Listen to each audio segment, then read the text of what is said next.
Welcome back. The third value that we want to bring to you, the third thing that we feel God has highlighted to us that comes from the character of Christ, that, as I've said, when we want to be like him, we see through him, and so we want to be changed, is this: it's humility.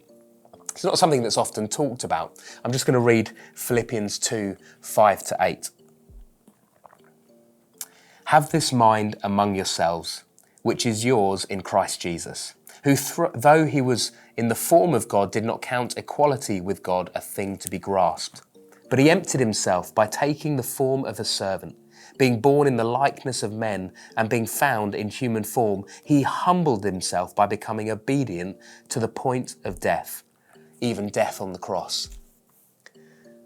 Our third value then is humility. As we have said before at JCC, humility looks to turn the tables in someone else's favour. That's what humility is doing.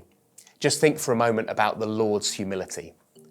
Here in Philippians, it talks about how he laid aside his majesty. He did this so that he could come. He didn't hold on to his glory as something that should be his, but he laid it aside, humbly coming to the earth. And he even came to the point of death.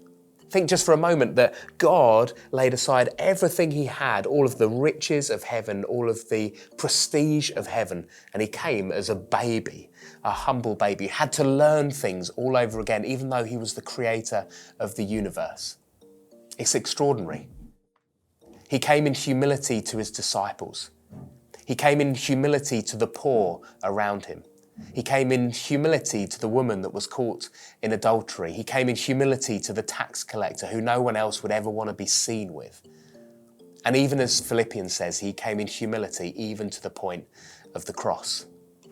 You see, humble people tend to take themselves less seriously, but it's not just that. Real humility takes God more seriously. They take themselves less seriously and take God more seriously.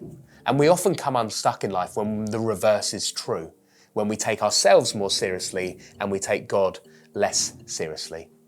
To grow in humility, we look to serve one another. This is what God's example was to us. You see, he didn't come to the earth to be served, but he came to serve. The two go hand in hand, service and humility. And so we're called to have the same mind as Christ, which is humility. As we've said, humility looks to turn the tables in someone else's favour, because this is what Jesus did to us. He turned the tables in our favour. It says in Proverbs 3:34, God opposes the proud, but shows favour to the humble.